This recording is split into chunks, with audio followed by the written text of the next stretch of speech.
इंदौर में महापौर पुष्यमित्र भार्गव ने निगम अधिकारियों द्वारा मनमाने तरीके से सील की गई प्रॉपर्टी को खुलवाया और अधिकारियों को फटकार लगाई है। वहीं अब इस मामले पर सियासत गर्मा गई है।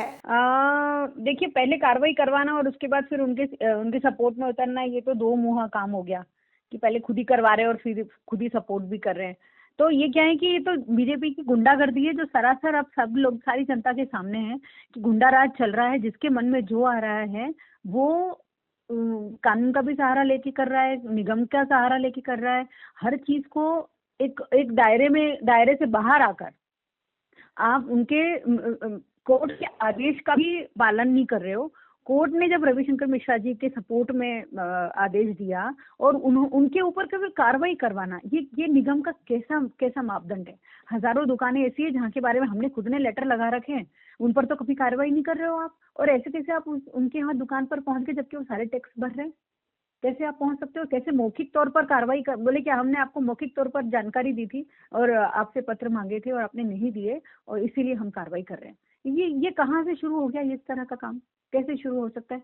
ये सिर्फ बीजेपी के राज में हो सकता है, बीजेपी की गुंडागर्दी वाली सरकार में हो सकता है। ये पूरे मध्य प्रदेश को उन्होंने गुंडा राज बना दिया है। और इंदौर में जो इनके कृत्य हो रहे हैं ना, वो तो जग जाहिर हो गए।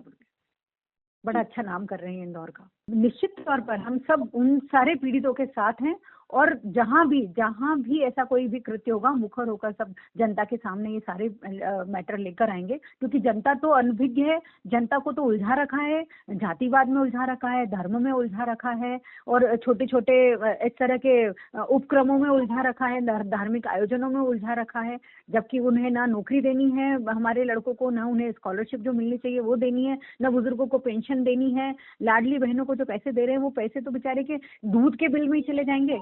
जो इन्होंने टंकी के पैसे बढ़ाए हैं, खाद्य टंकी के HP गैस के, उसमें चले जाएंगे। तो क्या हो रहा है कि पीछे में जो चल रहा है ना, वो तो जनता के सामने लाना है और इसी की जिम्मेदारी हमारी कांग्रेस पार्टी पूरी तन्मयता से पूरी जनता के साथ हम खड़े हैं। उनकी हर तकलीफ में हम उनके साथ खड़े हैं। ये बहुत ही घटना निंदनीय है। इंदौर शहर के लिए देखा जाए तो आज एक बहुत बड़ी खराब घटना है। इंदौर शहर ऐसी घटनाओं को कभी भी पक्ष में नहीं होता है। सारे जनप्रतिनिधि आज हम महापौर जी के साथ, मैं स्वयं गया था, वहाँ की क्षेत्रीय पार्षद थी, आसपास के पार्षद थे और जहाँ देखा गया कि वो 70 साल से ऊपर के बुजुर्ग थे। इस घटना की मैं मेरी ओर से निंदा करता हूँ।